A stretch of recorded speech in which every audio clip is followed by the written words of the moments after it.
It started with something small, a noise in the middle of the night. Anna had been lying in bed, scrolling through her phone, when she heard a faint creak. She dismissed it, thinking it was the old pipes in her apartment or her upstairs neighbor moving around. But over the next few nights, the noises became more frequent. A creak here, a soft rustling there, always late at night, and always when she was alone. Anna lived in a small, cozy apartment in a quiet part of town. She liked her privacy and had always felt safe.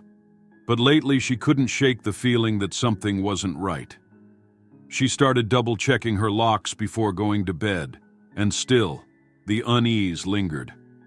One night, after hearing the noise again, she decided to investigate. She got up, her phone flashlight in hand, and carefully checked each room. Everything seemed normal. No open windows, no signs of a break-in. She laughed at herself, chalking it up to paranoia, and went back to bed. The next morning, Anna noticed something strange. Her bedside drawer, where she kept her jewelry, was slightly open. She was certain she had closed it the night before. She checked inside, and nothing seemed to be missing. Still, it left her with an unsettling feeling she couldn't ignore. Over the next few days, more odd things started happening. A chair in her living room was slightly out of place. A framed photo on her shelf had been turned around.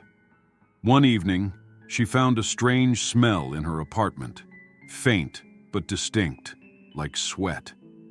She started to wonder if someone was entering her home while she was out. Anna decided to set up a security camera in her bedroom, hidden on a high shelf. She felt ridiculous, like she was overreacting, but she needed peace of mind. That night, she slept uneasily, but nothing seemed out of the ordinary. The next morning, she checked the footage. At first, it was just hours of stillness, her sleeping form barely moving under the covers. But then, around 2 a.m., she saw it. The closet door slowly opened, and a man stepped out. Her heart stopped. The man was thin, wearing dark clothes, and moved carefully, almost like he was floating. He stood at the foot of her bed, watching her sleep. Then he leaned down and whispered something.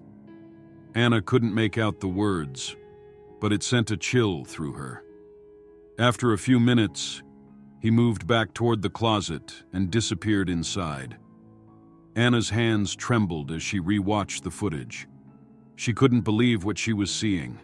She called the police immediately, and within an hour, 2 officers arrived at her apartment. They searched the closet and found something horrifying. A small crawl space in the back, just big enough for someone to hide in. Inside the crawl space, they found a makeshift bed, empty food wrappers, and a small collection of items. Photos of Anna, a scarf she thought she had lost, and even her missing jewelry. The intruder had been living there for weeks, maybe even months, coming out at night while she slept. The police told Anna the man was likely someone who had accessed the crawl space before she moved in. He'd found a way to sneak into the apartment undetected. They set up a watch outside her building, hoping to catch him if he returned. That night, Anna stayed at a friend's house, too shaken to be alone. But she couldn't sleep. Every creak, every shadow, made her jump. The thought of someone standing over her bed while she slept was something she couldn't shake. The man was never caught. Anna moved out of the apartment within a week, but the fear followed her. She started locking her doors obsessively, checking every closet and corner before going to bed. The sense of safety she once had was gone. Sometimes it's not the sound in the night that's most terrifying. It's the idea that someone might already be there, watching, waiting. For Anna, the bedroom wasn't a place of rest anymore. It was a reminder that even in the most familiar spaces, danger can hide.